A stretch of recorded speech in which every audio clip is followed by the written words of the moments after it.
Greetings, everyone. Your cartoonist pal Stan here for another episode of 50 Years in the Dungeon, the show I'm doing to celebrate the fact that 2024 is the 50th anniversary of the game Dungeons and Dragons, and by extension, role playing as a hobby broadly. So I'm celebrating that by doing this little show once a week. I invite a friend and colleague from the past on, sometimes not so far past, sometimes very far past, to talk about their experience with D&D and gaming and just kind of have a fun conversation. And while I do that, I will be creating a cartoon homage to a piece of classic D&D art. I've been picking one from each year of the 50 for Dungeons and Dragons. We're up to 1992, and the product that I'm working on this year is called Forbidden Lore. It was a box set for Ravenloft, and you'll see it's got a very beautiful Clyde Caldwell cover that I'll be doing my little cartoon version of while we chat. My guest this week is a game designer and brilliant fella, raconteur, I would say, named Lester Smith, who, like me, did some work before TSR and freelance and some of the other companies of the early 90s, and then was on staff at TSR, did a lot of work on Planescape and Dark Sun, but one of the big things that he's remembered for is being the creator of Dragon Dice. And he's gone on since to continue to do freelance and a lot of really cool indie game development over the last few years. So I'm always excited to get to talk to my old friends, but I'm particularly excited because Lester and I haven't talked in a really good long while. So this should be fun. So I'm going to get my face at least a little off the screen so the two of us can chat, and I'm going to bring in Lester Smith. Hey, Les, how's it going? Hey, Stan. Yeah, it's going okay. Can't complain really. So how did I do in my quick Lester introduction? Pretty good. I don't remember working on a Dark Sun project, but It's one of the I big might ones have in just your on. forgotten. It's what Is it realms of on chaos, my realms of on my? something, or planes of something. I don't know. It's on your website, Well, yeah, which yeah. by the way The is which by the way is lestersmith.com, which is where folks can go to find out a lot about what Lester has done and what he's currently doing. yeah, yeah. I don't know. So many things you forget. So old you I know, forget. I know. I pull up my own my bibliography sometimes, and I go, I did all that, really? Yeah, I yeah, wouldn't have put exactly. it there if it wasn't true. Hey, Dale Donovan is with us and says hello to you, Lester. Hi, Dale. Good to Uh, see you. Thanks for showing up. Dale does, besides being one of my best friends, Dale does the editing for pretty much everything that I publish nowadays. And, he's got an experienced eye and is not afraid to tell me when he thinks something's wrong. Maybe more importantly, he knows what an arrogant, persnickety fellow I can be, and that doesn't drive him away. he's gotten used to you. He's become accustomed to your face, Yeah, there you go. Yep, an acquired taste. It's like iocane poisoning. right? Just a Enough little at a time. exposure, you build up a tolerance. Yeah. I spent years building up a resistance to Lester Smith. Hey, John. John Good to Ratliff see is you hi. too. Thanks for showing up, man. Cool. See, all your friends are here. Well, some of your friends are here. Uh, Yeah, so, Les, Lester, how less.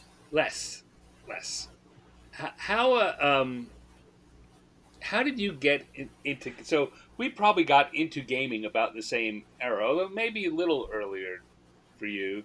Were you a war gamer before being into what's now called hobby games? Uh, Not as much a war gamer. My knowledge of World War II was not that great. I guess the first war game I had and still a favorite is Richthofen's War. I'm not quite sure why World War One airplane dogfighting fascinates me as much as it does, but um, yeah, Richthofen's War, man, that was a ways back. And there was something called Twixt and oh, what else? Um, 3M games, bookshelf games. Mm-hmm. That's how I got started in my late teens. Uh, Gaming, got introduced to it by some guys I was working with at a short order restaurant whose name is now considered politically incorrect. Um, so I I won't. It would. I will say it was kind of a downscaled Denny's. All right. If I've heard it referred to that way before. So yeah, but man, I'm just not a big World War II fan. Uh, So and then I guess the first exposure to Dungeons and Dragons was about 1980. mm, So we weren't original, but it was as soon as it showed up in a hobby shop near us.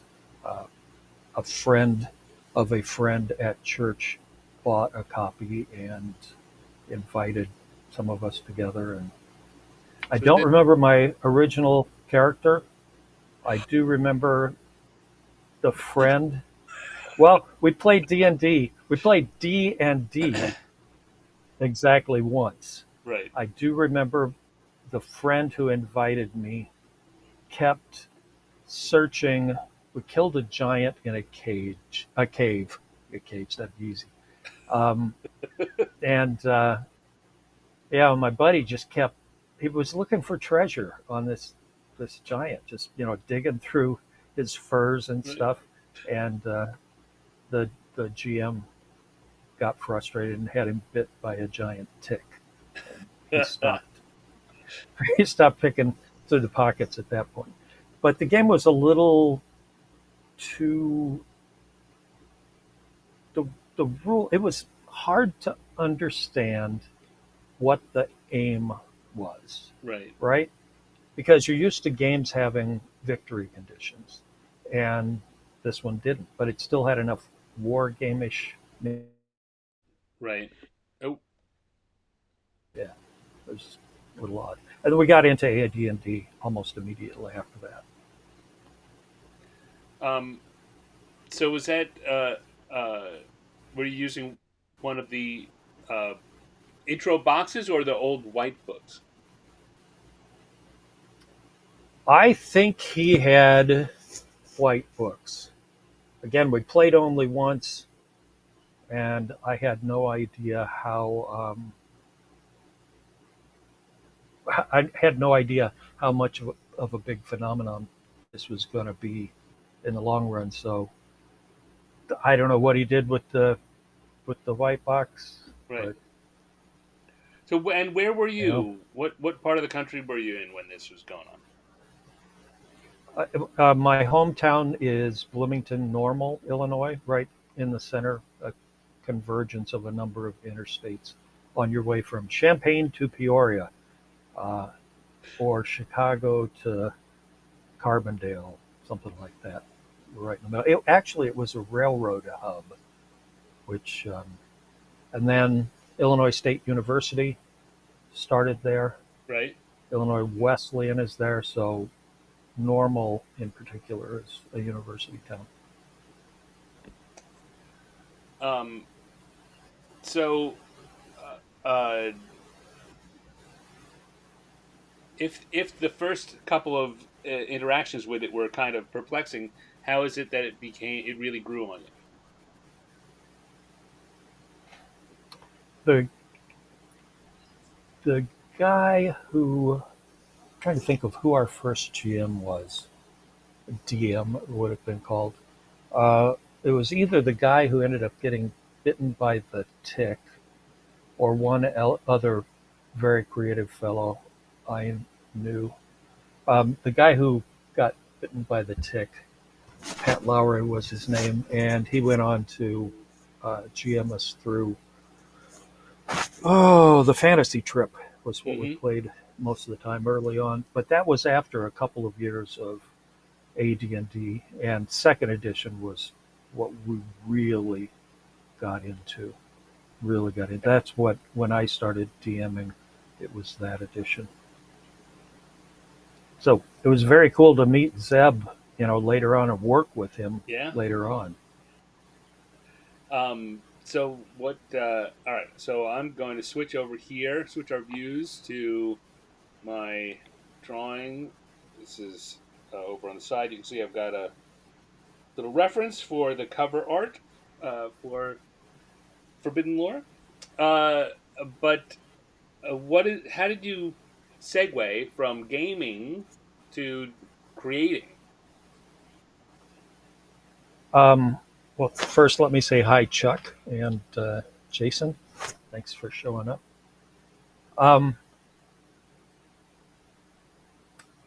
okay, so segue to gaming. Well, after about 2 years of somebody else DMing, I got the itch to do it and basically shoved him out of the DM chair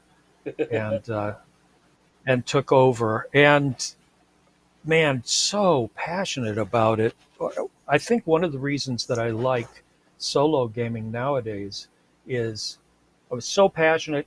I was working at a factory all week long at the factory because it didn't take up many brain cells, that particular job. I was thinking about what my characters were going to do on Friday night. And I couldn't always wait that long. So there were random dungeon generation tables in the back of second Right. edition, probably in first edition as well.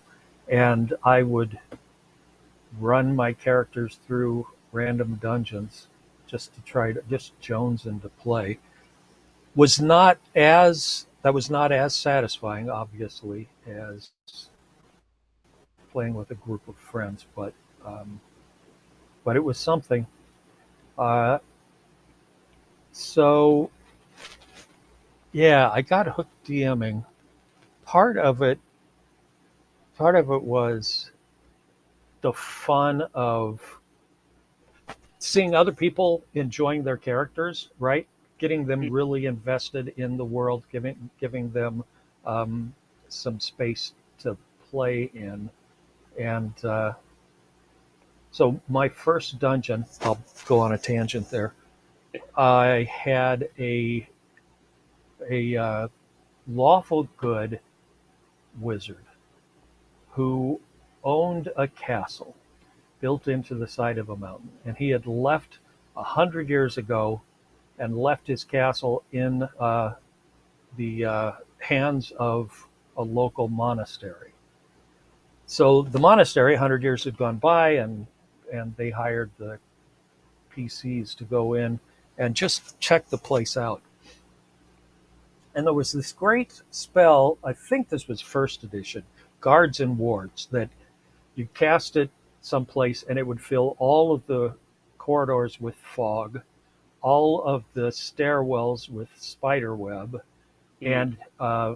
and basically had dancing lights going through the corridors, uh, looking like torch lights and things like that. So it also um, messed with your sense of direction.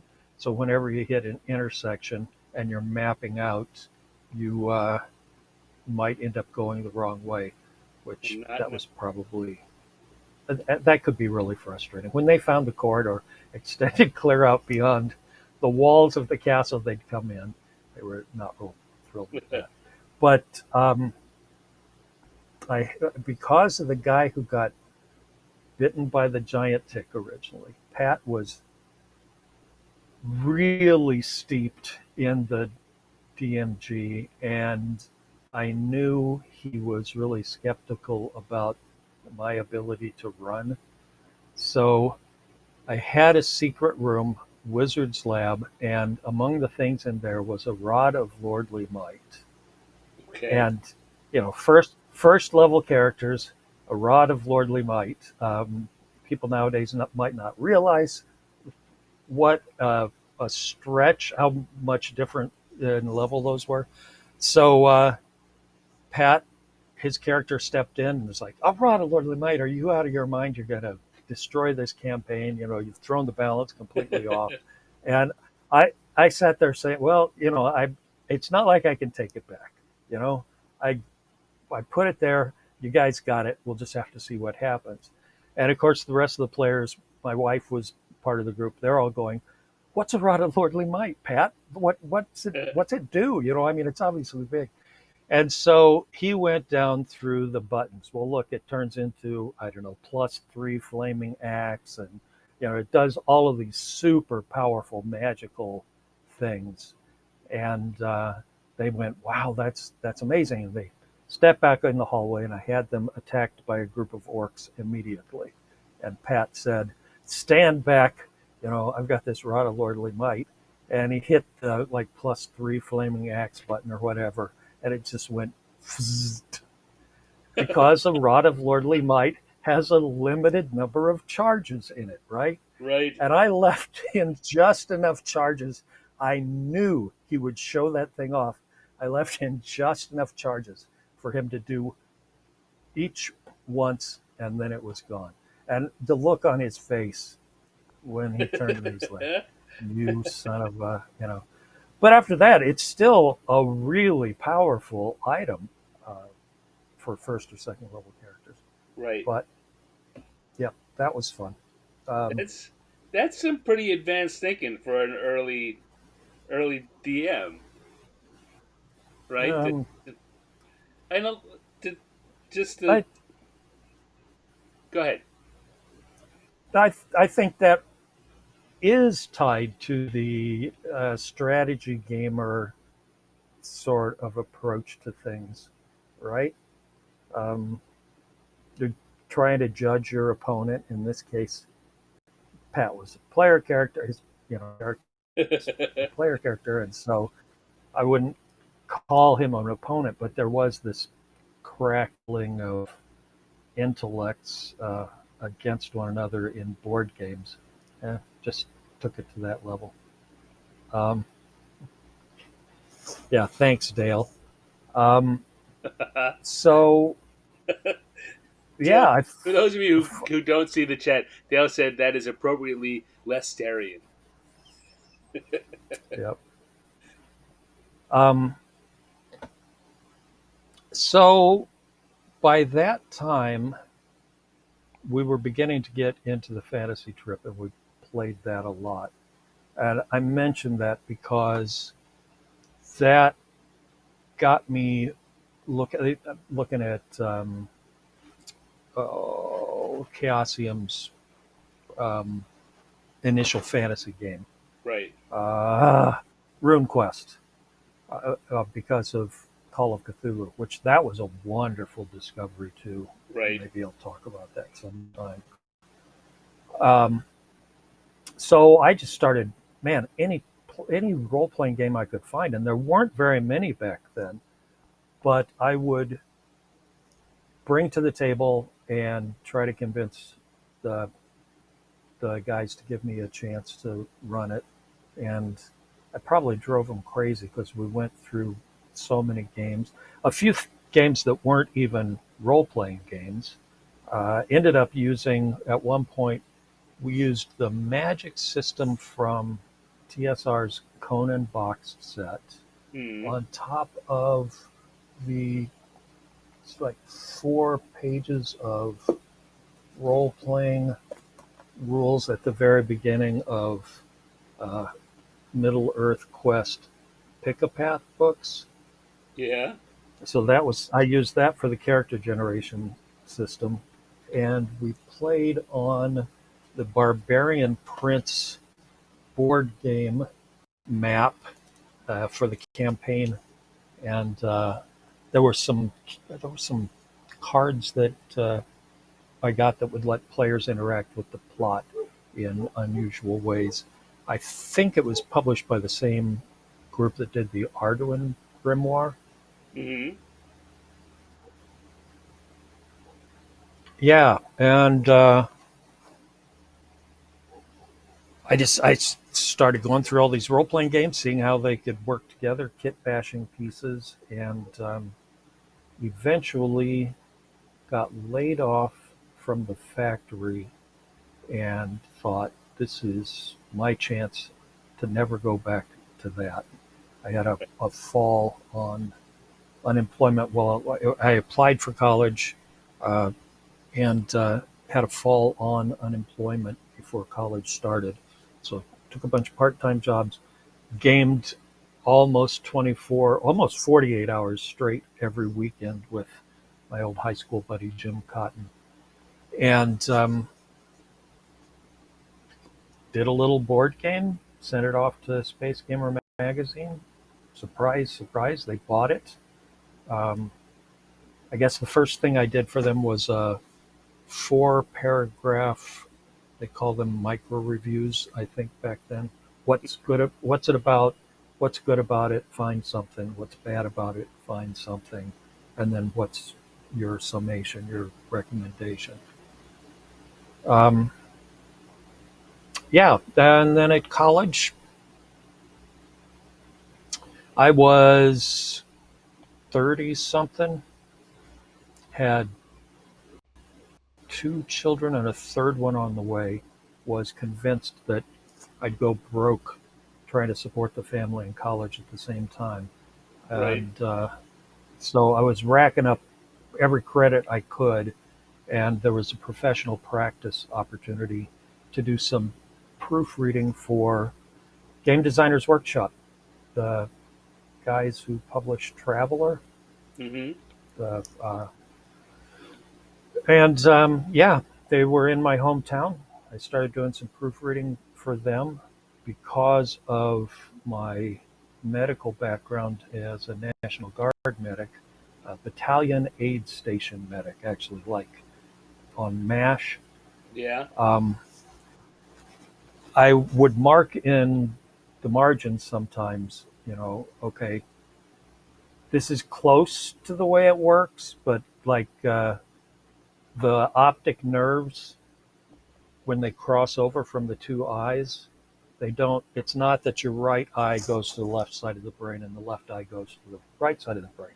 It's that the right side of each eye goes to the left side of the brain, and the left side of each eye goes to the right side of the brain. So cutting the corpus callosum doesn't divide the eyes into separate uh, separate parts. I put that in the margin, and Mark Miller came to me at one point and said, we really like what you're doing here. How would you like to write an adventure module? I'm like, really? Boy, would I, And he said, okay, it's got to be 64 pages long. Here's the title. Here's the cover painting. You've got to Okay. work that into it somehow, and it's already overdue. That, So that sounds 64 familiar. pages. Yeah, exactly. It was a perfect introduction to the business, right? 64 pages about killed me. I was working on an English degree, but not to that length. But made it through, and on the basis of that, it was for a game called Traveler 2300, and I believed in the power of the memo. So when I finished that adventure, I left a 2-page memo on Frank Chadwick's desk saying, hey, when you go to revise this to reprint Traveler 2300, here are things I would suggest putting into it, like an experience system so that characters can grow. And I came back in on Monday morning and they said, "How would you like a full time job? We don't want to do a reprint. We want to do a revision. And if you want it, it's yours." I'm like, Uh-huh. boy, would I, you know? And of course, compared to 64 pages, that was crazy. But that's how I got full time into the hobby. Boy, would I. That's, that's another. That's an echoes through almost every origin story that I've talked to here on the show. It's like, how'd you like that? Boy, would I. Yeah, Years later, you look you back have and no go, idea. "Oh, was I crazy?" Yeah, exactly, exactly. But working full time at GDW was amazing. Uh, Even though they were historically World War II wargamers who then put out this sci-fi role-playing game, which is what really put them on the map. Right. And so they're all World War II fanatics, and I was not. My sense of history has always come through literature.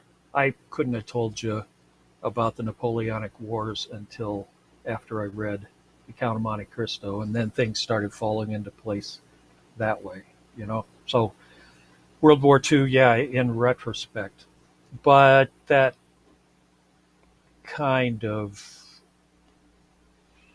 meant I couldn't be part of the good old boys club, I Right. suppose. It wasn't they held me out. It's just I didn't know what they were talking about, and they didn't know what I was talking about. They did know I was a horror fan, so that was the next thing. I worked there for while I was finishing college, and then signed up for grad school. And I'd gone to the first year of grad school. The summer between, Mark came to me and said, "How would you like to write a role playing game from scratch? We're looking for something horror with an ecological uh, conscience." And of course, yeah, boy, would Boy, would I. I, I I. was, I got into that and started realizing I didn't have enough experience to build a role playing game system mechanics from scratch over the course of that summer while writing all of the background material. And they decided partway through that they came and asked me, "Hey, would you mind putting this into the house system, to Twilight 2000 mechanics?" And I said, "No, that'd be fine. I can do that." Inside, I'm thinking, "Holy crap! Thank you, thank you for taking that off my shoulders." Um, yeah, and then ended up they had me come back full time to manage that line and 2300 AD, which is what Traveler 2300 became, and doing some other backup work for uh, Space 1889 a little bit. Did a board game for that and an adventure module. And by that time, um, Frank was starting to have me some work on World War uh, World War II tank battles and modern tank battles. Um, but again, using their First Strike game system, I think it was. I had a great time with that. The name of the horror game, Dale, as you well know, thank you I was for about to the ask too because you hadn't said it. yeah, was Dark Conspiracy. It's a dark Um, world. yeah, I had a little bit of lag there. So if you said something significant, I said it's a dark, dark world. yeah, round down. That was the slogan. Was every time the rule came up, to roll something, and and have it round down. It's a dark world. Yeah, so they left me with free reign with that, and I wanted to do a game that you could use to play any horror story, any movie, any novel, that you could fit it into this world. And cyberpunk was becoming a thing, so I ended up relying on metroplexes along the coasts so you could have these high tech horror adventures. But the interior of the country was impoverished, and so a lot of still 1950s style tech out there. So you could have haunted house stories and things like that. Right. Um, and back at the time, the Weekly World News was a big deal. You couldn't stand in a checkout line without seeing the Weekly World News, right? The week. Bat Boy became their mascot. Was, yeah, all kinds of crazy stories that crazy news stories that I thought, how much fun would it be to use this as a way for minion hunters to communicate with one another? That dig through, and some of these stories are actually true. And my favorite one, I don't know if I wrote this up someplace or not. My favorite one, there was a news story about a little girl who was getting phone calls from her dead grandfather. Ooh. And right, that's nice and creepy.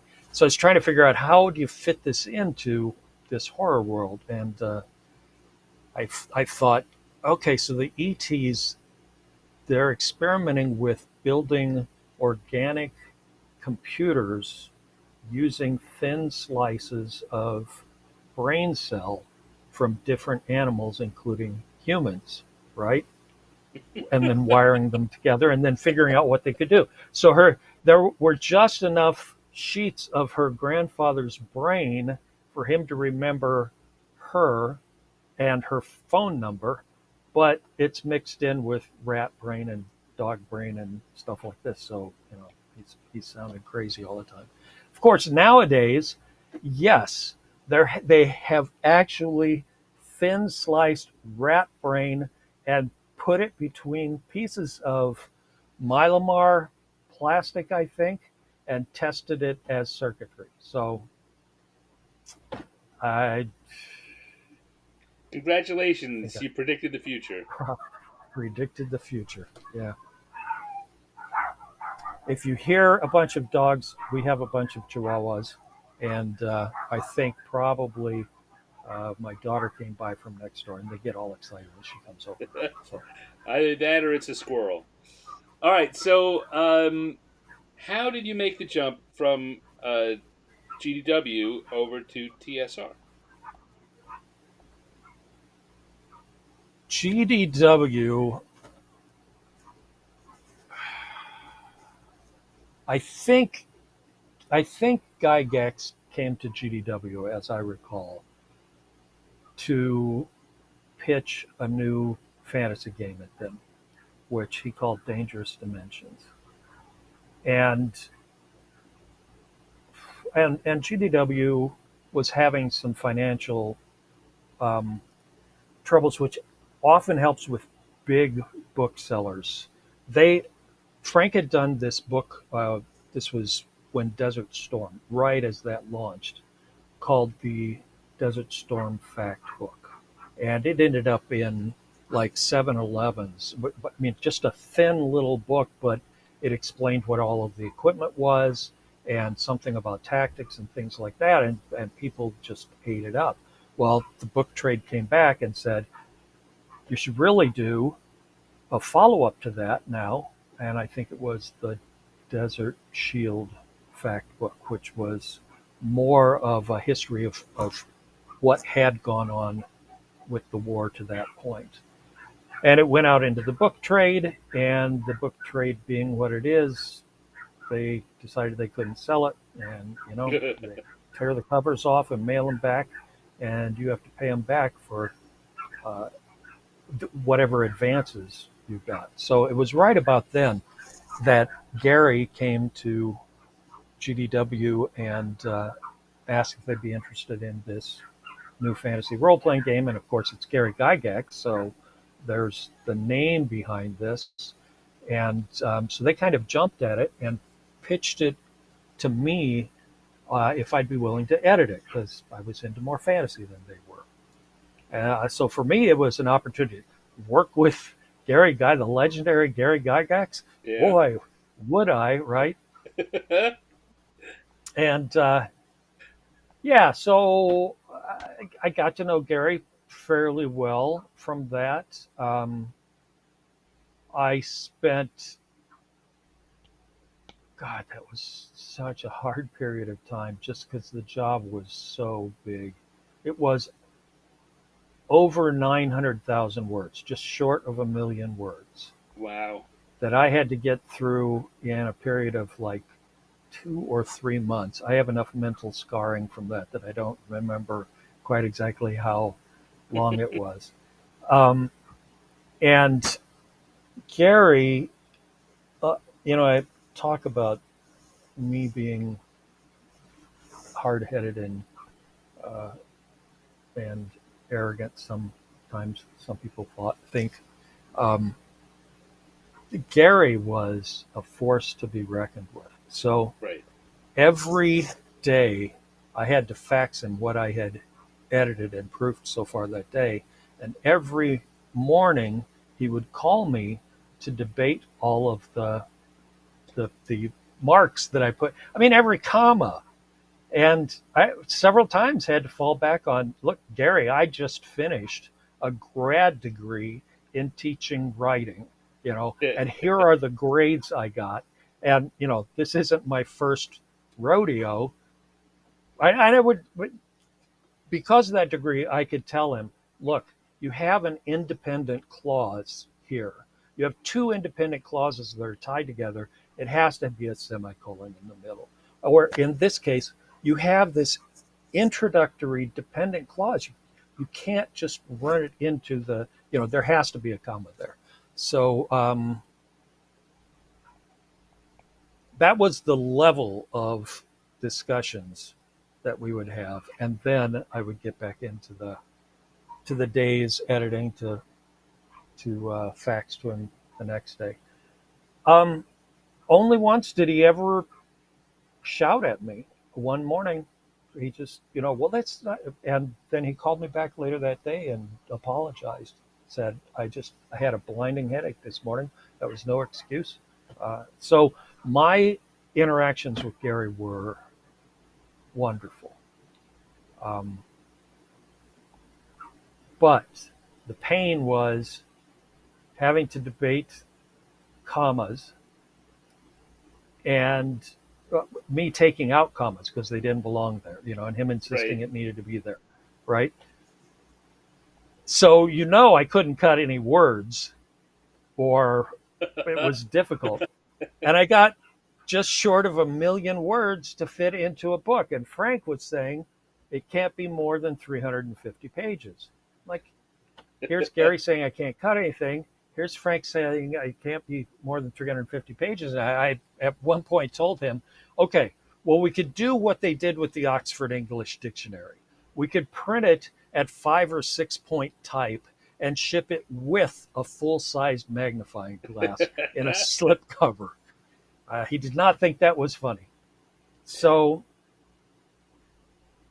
this is kind of a game puzzle if you think about it. It suddenly occurred to me half of this book is magic spells. If I cut all of that into a separate book and had just enough spells in the main book that you could play, you could You can play get it started. and not, Yeah. yeah, that I could have two 350-page books. And so I pitched that to Frank and he went, that's genius. And I took it to Gary and he said, that's genius. And it became two books, which then became three, which then got sued by TSR because Gary's co-writer, Gary paired up with a young guy who basically lifted spells whole cloth out of um, Advanced Dungeons and Dragons, Uh, and they had already complained about Dangerous Dimensions D&D being too similar to D&D, right. and and Gary had backed off to call it Dangerous Journeys, and he, I could see on his face, he just loved kind of poking the bear that was Lorraine Williams. Oh man, Shocked. I'm shocked to hear that. yeah. Um, he had a check for $1,000 above his desk where he had won a minor lawsuit against her, and he had framed it and put it on the wall and never cashed it, just to have her signature, just as a trophy. God. So that was when I got hired at TSR, and GDW was afraid that I was getting hired to be called in as a witness, um, or a question or whatever, and I never did get. I got treated like a regular designer. But can I tell the story of how I got hired at TSR?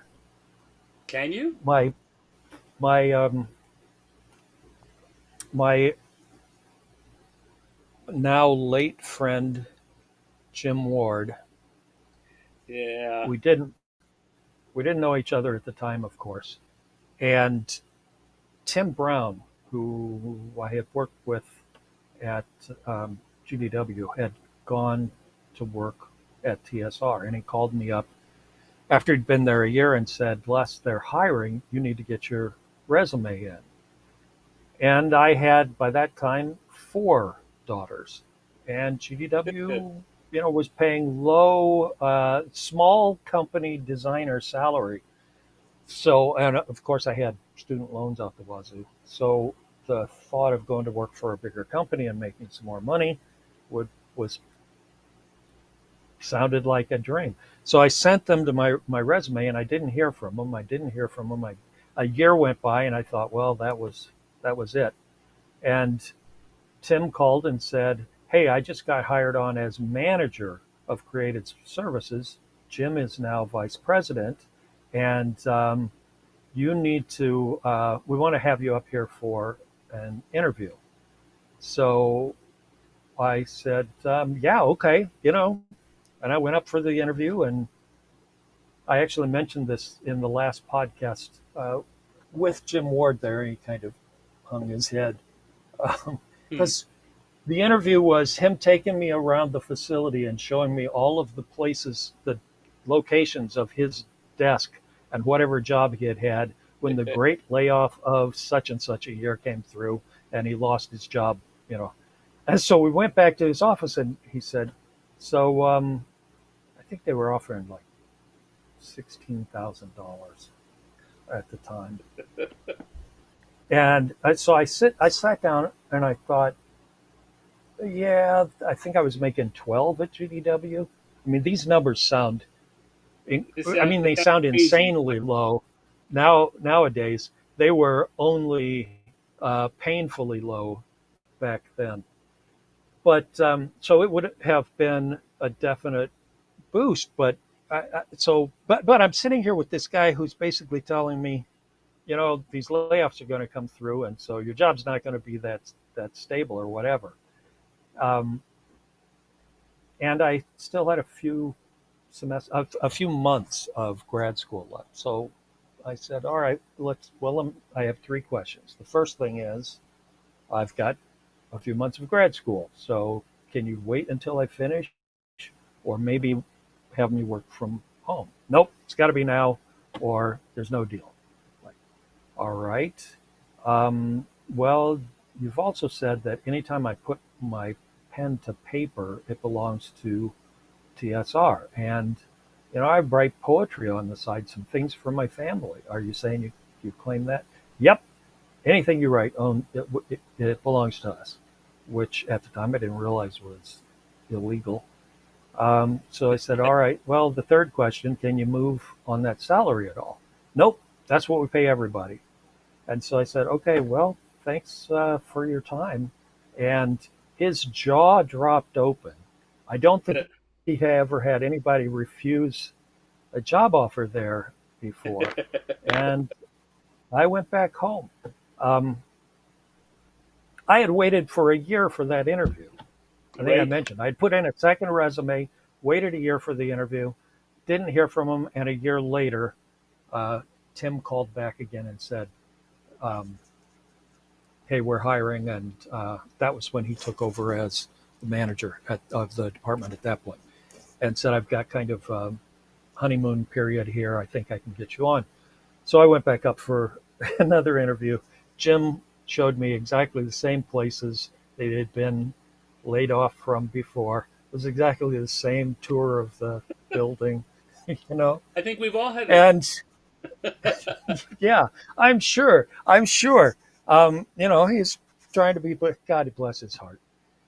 But we went back into the office, and he said, "Okay, well, we'd like to have you, and I can offer you."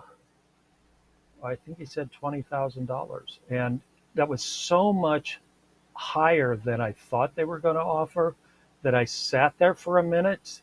It takes me time to process things. I'm a meticulous person, Right. but he thought apparently I was going to say no again because he said, "Okay, 24," and like done, right? Um, so yeah, sometimes it's good to just sit there and stare Just at the other person. let them have a beat to think about it. Yep. I love that. I So love yeah, that. yeah, working at TSR was wonderful. Where I met you. Yeah. So yeah, I got there.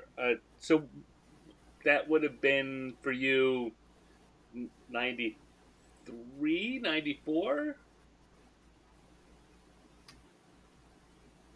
I'm trying, That sounds about right. Yeah, yeah. You came in. about a You year came or in two later. after Ed Stark, Yeah. No, Ed or was were you? there. Ed Yeah, was there. I was at West End Games where they were paying as little right. or less than GDW was. And I got there in late 94 and I went to TSR in late 95. Okay, so that would have the year after Bill Slavisek got hired, Well, that's I a year think. after Ed got hired, after Ed Stark got hired. Okay, okay. So yeah, um, Maybe you were there a little earlier than that, but early I 90s. think I yeah I think it was 91 probably. Yeah. This is where I have to check my own resume, but that sounds about right. All right, because I think no, it would have been shortly after 91 because Dark Conspiracy was published in 91, I think, and I was there for a couple of years after that. Um, Dragon Dice came out in 95, Dragon Dice came out in and I 96. 96, which, okay, that's why I'm wearing, that's why I have this t 96. shirt still. Um, yeah, I was trying to remember why exactly that.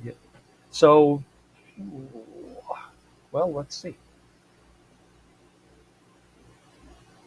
I mean, we don't have to. No one's gonna go back and hold our feet to the fire over this. Um, Right. I just need a moment to breathe. So yeah, it would have been 92, October 92. I started at TSR and was there until November of 95. So you and I had about a 2 year overlap. yeah. So what? Let's say, like me, you came from a smaller company to go to TSR. What were some of the big uh, differences? What were some of the things that um,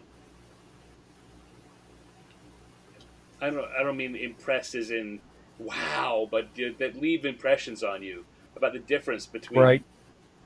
uh, work at GDW and then being on staff at TSR. Well, GDW was Frank, as president, was designing full time. Mark, as vice president, he was handling more business, but doing some traveler stuff yet. Um, uh, there was boy, God, his name just evading me. I can see his face. Lauren Wiseman was Mm. one of the original partners there, a very minor partner. So he was working there, but not doing a lot of design work. He was doing more editing work. And then we had that was one half of basically a big apartment in an old building. And there was a hallway, and then on the other side was sort of a mirror image there, which had the art department in it. So we're talking a staff of less than a dozen in-house and 2 or 3 people running a warehouse uh, partway across town. Right. So yeah, about a dozen people, and only 3 of us were really full-time day-to-day designers. So it's very close. Though, as I said, I was not World War II buff, so I was a little bit on the outside there, a little bit wackier and crazier too. Um, when I got to TSR, there were what was the size of the creative staff by then? Because Bill got hired the same. Bill Slavicsek got hired the same time I did. Um, Zeb was there. Jeff Grubb was there. I'm just thinking, just in terms of designers, um, and there were just as many editors. Steve Winter Yeah. was there. Monty Cook was there. Um, who else? Colin McComb, who Yeah. just a little side thing there, though I suppose this plays into the story. Um, I showed up there. I had 4 daughters and student loans, and but I was finally making enough money. I'd gone for 15 years probably without any disposable income, and so I had gotten. I knew nothing about any kind of new music. Met Colin, and he introduced me to Nine Inch Nails and Smashing Pumpkins, and oh my God, I finally had some money to buy CDs with, and yeah, I went grunge um, and industrial metal all the way from there. My wife wondered what had happened to me. Yeah, Dale Bruce was there, though he was managing at the time. I actually was working paired with yeah, Rich Baker. Yep, absolutely. I didn't do any work with him, but boy, he did a lot of stuff. So, but the point was, here were all of these people who, if you look over my shoulders, you can see there are toys all over the walls and all kinds of weird artwork. My daughter bought me this flying saucer desk lamp or ceiling light.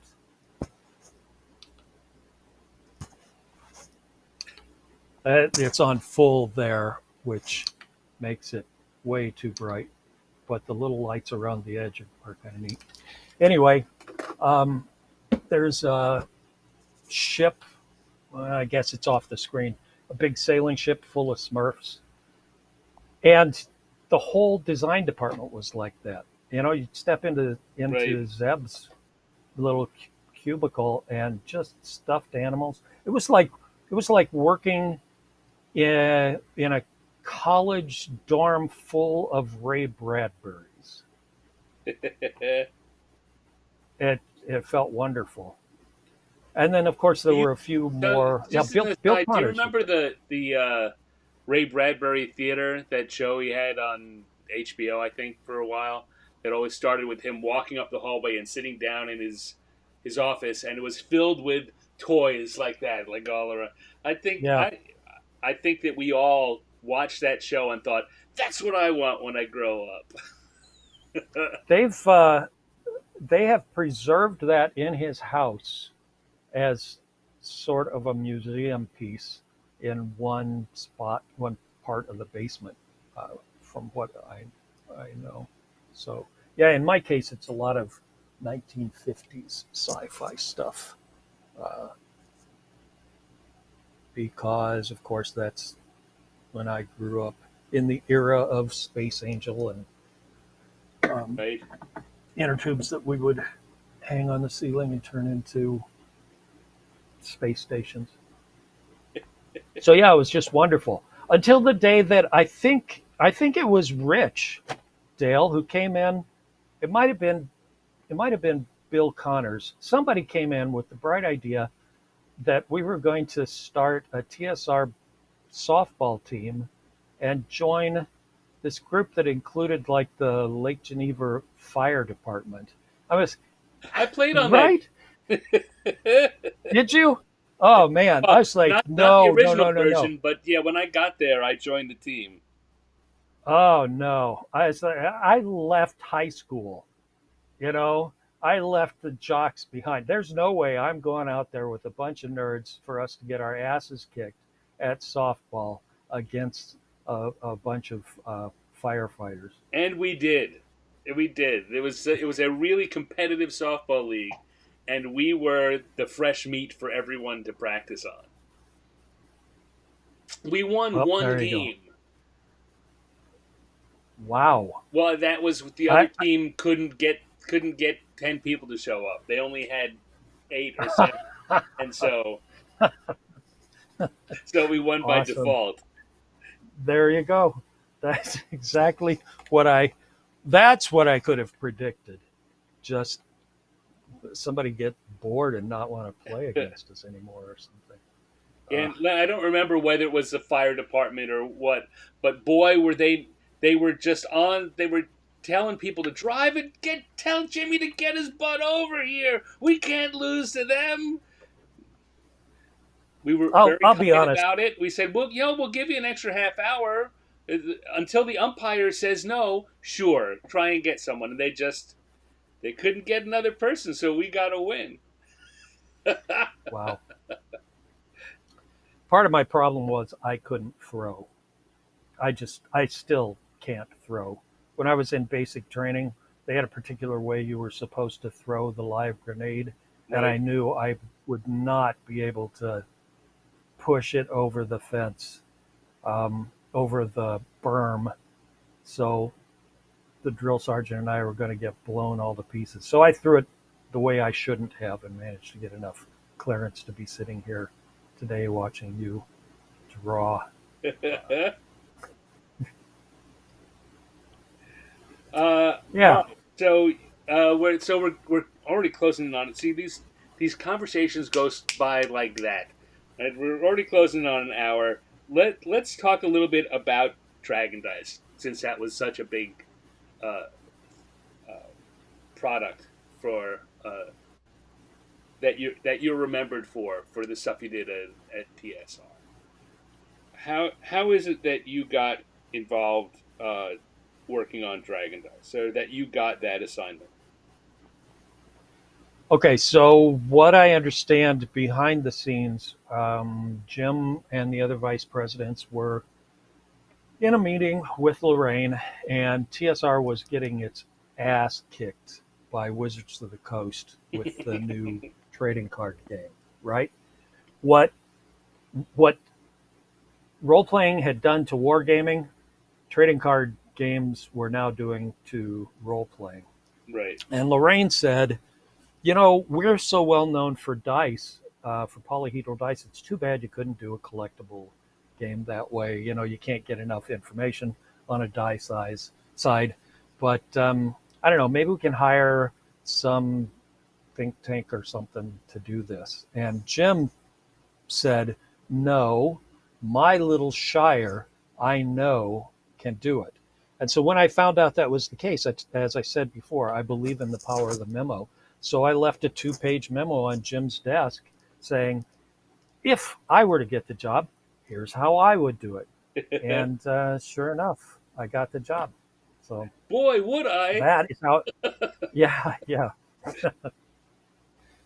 Um, yeah, and God, what a great time that was. Working with Janelle Jakeways was managing the art department, the team that was running this, Yeah. um, the art for that. So I got to work with them every day, figuring out how we could get this information across in new fantasy icons.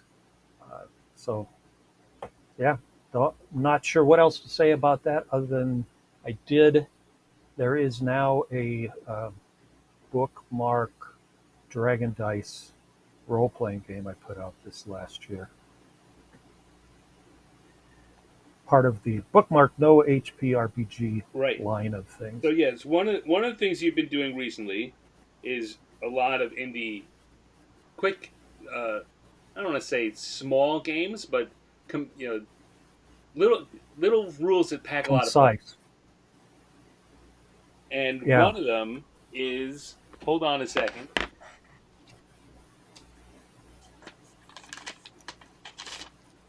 the Bookmark No Hit Point RPG, Yep. which you've done some Kickstarters for, and all of the rules are on Bookmark. And there are multiple bookmarks with expansions, and Yeah. Different settings. there's a Cthulhu one and a Cyberpunk one. I got the whole. I'm a big fan of. Besides being a friend, I'm a big fan of Lester's work. Thanks. Thanks. Um, yeah, I know we're now over time, but And we we're good. We're good. I'm not gonna. okay. I'm not gonna. We're not gonna go to. We get to about an hour and a half, and then I'd say, all right. Well, I don't want to. I don't want to waste your time. Sure. I want to be fair Yeah. to everyone. Yeah. Yeah. But we have time to finish Uh, having this conversation. okay. So two things that AD&D inculcated in me. One of them, I mentioned the solo role playing, and now living out in the middle of Nebraska by myself, I do a lot of solo role play and Mm. a lot of solo gaming in general, tabletop gaming. But solo role play, I've just found GMless role play. There is so much possibility there, and that started with the random dungeon creation stuff in the back of the AD&D books. The other thing that I got from them, reading through the Dungeon Master's Guide, was Gary, I guess, was an actuary before I've heard that. TSR took off. Yeah, so there was one page that had a table of this is the way a bell curve works from adding two dice together. This is the way a flat curve works. And I got fascinated with the ideas of different ways of combining dice odds. Right. So, hence the three role playing games I have the D13 RPG, which does use a D13 system, Mm-hmm. D9 and a D4 together, and that gives this really weird little. It's a flat curve with extreme ends and doubles down at the low end. So there are things that I was able to play with that.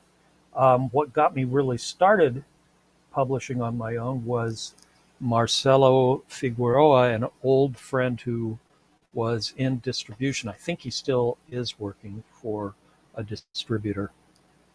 Um, Kept pushing me to republish a game called Zero. And my daughter says you can kind of look at my career and say that one main thread is challenge accepted. So Right. D6 by D6 came about because another game designer I knew said, when it comes down to it, you can't make a role playing game with fewer than two attributes, body and mind. I'm like, challenge accepted. So I built a role playing game around something called focus, and it's got since you're multiplying d6s, there's a quasi logarithmic scale. I believe in looking at the math behind things, so that's up on the d6 by d6 website, actually, in the character or in the dice section. And with Bookmark, it started because somebody on Facebook in one of the groups said, "Does anybody know of any games that don't use hit points?" And people started suggesting this game and that game and the other game. Well, this one has names for Hmm. different levels of damage. Well, that's just hit points by another name. So that weekend, I started thinking about how you could approach this, and came up with a system with no hit points, no experience points, and yet you feel the effects of the damage. You feel the effects of super success making your characters even better. Um, and then I have a background as I was president of the Wisconsin Fellowship of Poets for a while. Hmm. Um, got some things published, won some awards, and I've always liked concise things like sonnets, haiku. Actually, English haiku are too long. As you know, English haiku are able to do more with the same number of syllables as a Japanese haiku. So I prefer the loon in English, 535. And I Okay. mentioned that just because somebody called this the haiku of role playing, for example. Uh, yeah, I try to pack a lot in there, make sure that the engine working in the background, um, the formula for Bookmark No HP RPG is like X percentage equals X minus Y over X to the Y, X minus 1 over X to the Y. And whatever die size you put in there, that's the odds you can work out by rolling however many number of dice. All because of Advanced Dungeons and Dragons way back when. Says Steve Winter said everyone else had been beaten into an unshakable, never volunteer for anything mindset.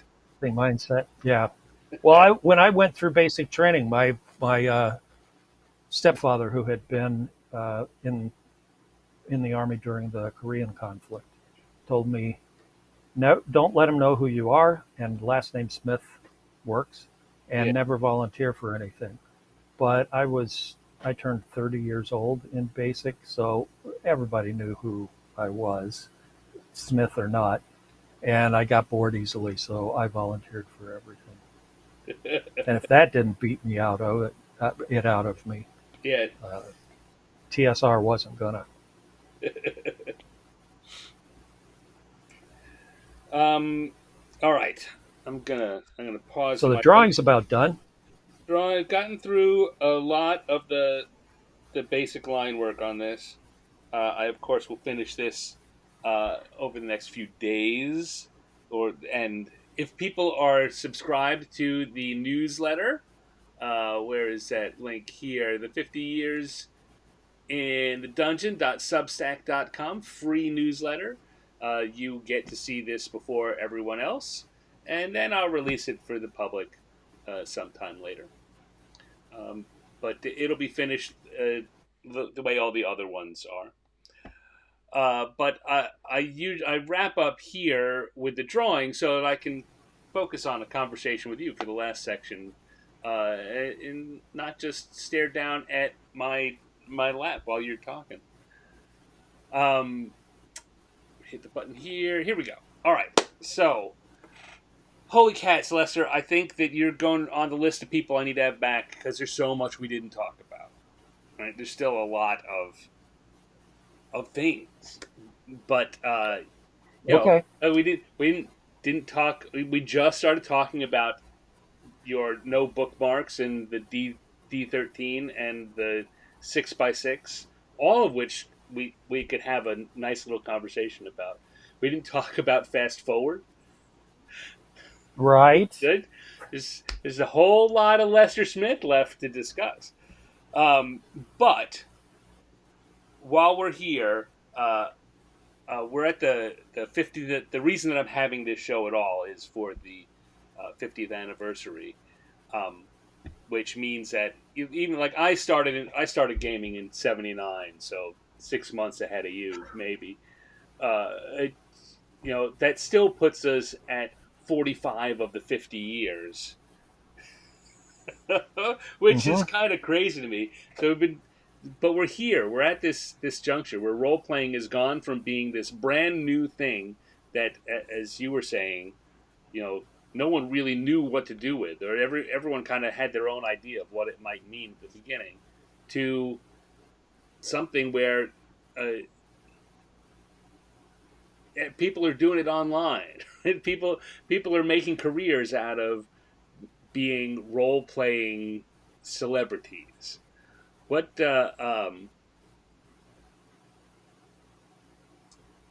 I don't know.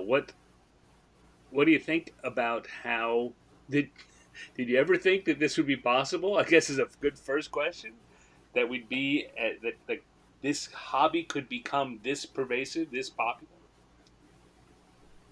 Well, I didn't think at the level of Hasbro picking it up. Um, but when you think about it, people who are coming into it now, most of them, or at least the generation before, it's computer gaming. It's Warhammer Fantasy Online, or I don't know, Elder Scrolls. I don't know. I don't really play a lot of those things. And I know a lot of our old colleagues. Yeah, they've put years and years into Yeah, various of these. Um, but if you think about it, they're level based. They've got classes. They've got hit points. I mean, they basically are Dungeons and Dragons, just as a computer game. So yes, that out there in the marketplace basically was teaching people everything they needed to know about D&D. All they needed next was to find out the joy of sitting down at a table with some friends instead of just doing um, a dungeon run with meetings of people right. online. There's nothing like sitting with pizza and beer at a table with a bunch of goofballs uh, trying to I, get into some dungeon. I remember being at in Lake Geneva and having a conversation with Thomas Reed and probably Steve Winter uh, when Warcraft, not World of Warcraft, the original Warcraft, was Right, work. Yeah. having conversations about this is just D&D. Why did we not do this? And that was a separate conversation.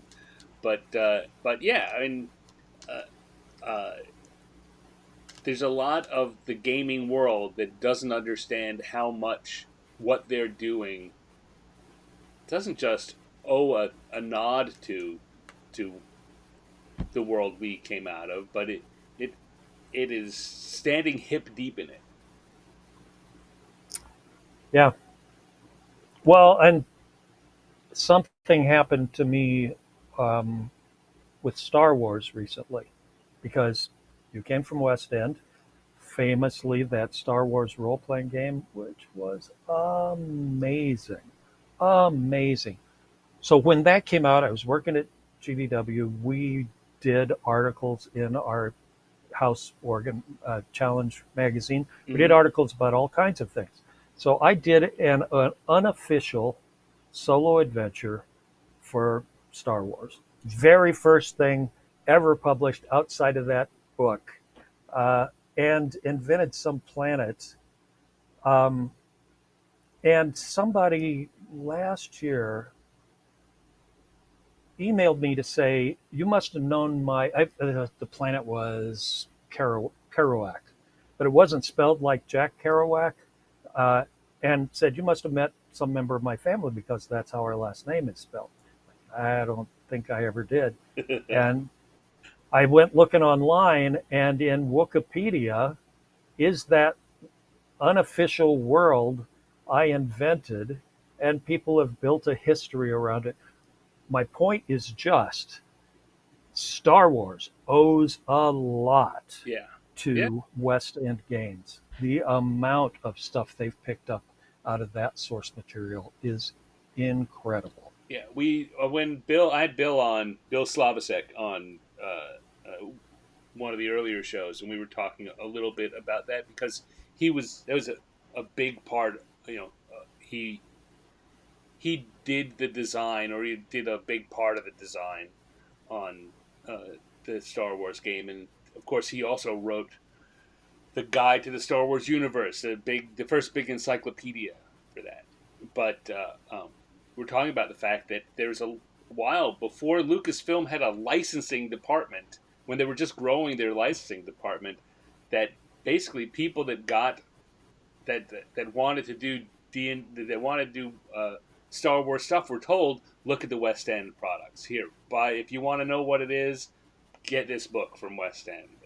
And we were constantly fielding phone calls from other licensees, asking Wow. questions and wanting to consult on what was going on. There was one point after I went to TSR when one of the designers, Lucasfilm, insisted that West End help another company, and that other company paid for one of the West End designers to be flown down and be there for 2 or 3 months at a time to help them through with what they were doing. Um, and then eventually Lucas finished putting together their licensing department and making the holocron, I think, is what their online system, their database of Star Wars knowledge.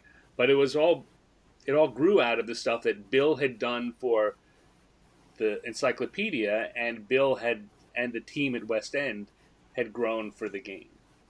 Mm-hmm. Yeah. I kind of, for that reason, I kind of hated to see Star Wars go to other systems. Um, I always thought that was a beautiful system for It representing that. is. I It did get to go out to Lucas to Skywalker Ranch once. Topps had hired me to do a prototype Star Wars dice game, is. Mm-hmm. and I actually, if you'll forgive looking at my belly, I have two dice, the only two dice that were ever produced. They used these little photo cubes, Yeah. and of course the bottom is black. So somehow I had to work that into so this is the Han Solo Right. die. I keep wanting to go to the wrong side. This is the Obi-Wan die. Okay. And we got out there. So Tops flew me out. I went out in the only suit I had was something I picked up at a thrift store. So the jacket and pants didn't quite meet. Man, this is so game designers are so poor. It's just crazy. Look Went at in you're wearing a T-shirt from 1996. 1996. Yeah, yeah, exactly. Um, we went in and sat down, and I didn't even get to present because Lucas's marketing department told Tops, well, the reason we wanted to see you is that we're taking the magazine license away from you. You haven't done as much with it as we'd like to see. So, hey, it was nice. Goodbye. So, I walked out with this thing, and I had the limo driver stopped at the gift shop on the way out so that I could buy a sweatshirt. And Wow. yeah, So yeah, Topps flew you out so that Lucasfilm could tell you all to get lost. yes, exactly, exactly. Man, it was wonderful. But hey, I've been to Skywalker Ranch. I You That's know, more than I can say. I, I I've eaten in the cafeteria there. I've seen, what is it? I think LucasArts, all they ever advertised, I think they had a deal with Coke, I think yeah. it was. So that's all you could buy there. But there was a cooler with Pepsi for George because he didn't like Coke. George can get what he wants. Yeah, of course. Just hey, thanks so much for this time, man. Hey, This has no, been I really appreciate you coming out, and I hope that we can find a time to do it again. You know, later on I'd in the love to, series. especially if it's the only way I get to see you and talk to you, you know? Well, you know what? On the other hand, we can make some effort to use this technology just for us. Yeah. We should do that. We should do that. You should get in on one of the online games that I'm in, or vice versa. But Yeah, we'll catch up about that. yeah. All right, so hold on. I'm going to take you off screen, and then you and I can do a friendly adieu. But thank you very much for coming on. It's been a blast chatting with you about all this. I've learned things I didn't know about my friend Les, Well, cool. and I know just from what's been going on in the chat that everyone else is enjoying it too. So thank you very much, and I'll be back in a sec. All right, so there we go. Thank you to Lester Smith for making time in his schedule to come and chat with us. It was a lot of fun. Let's say sometimes these conversations just get going, and suddenly I look up and it's an hour or more, and it's time now. It's time to say goodbye to all our company.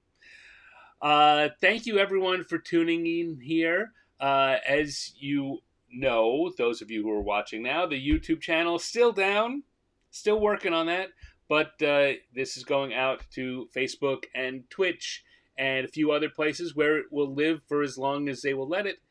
Facebook will get reset up as soon as I can win some version of that argument. In the meanwhile, if you want to keep up on what's going on, if you want to know who the new guests are and what the links are to where you can find past the past episodes or the upcoming episodes, then the free newsletter 50 years in the dungeon.substack.com is the place to go.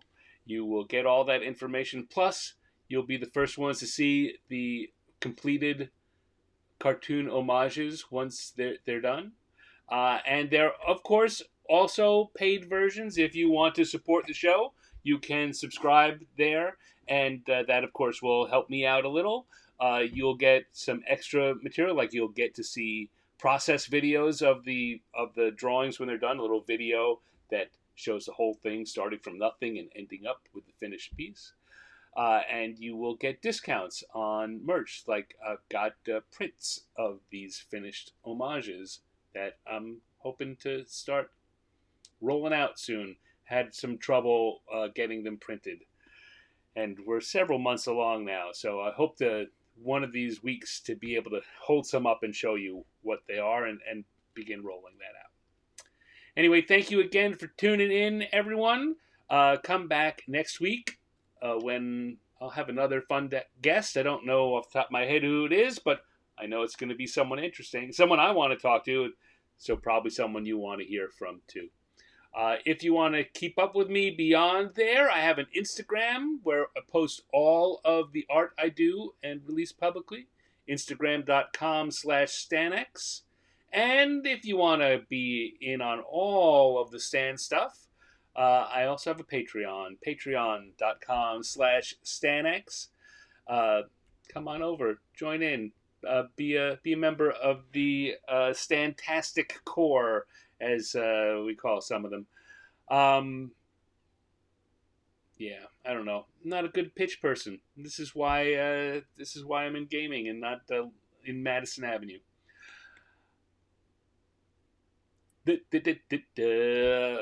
That's all. Thank you, everyone. I'll catch you next week. Oh, tomorrow, Thursday, I'll be back for another episode of Random Encounters, the improv cartooning show I do every Thursday night. Same place you're watching this, same time this started. Come on back, and we'll have some fun. Thank you, everyone. Have a good night. Bye.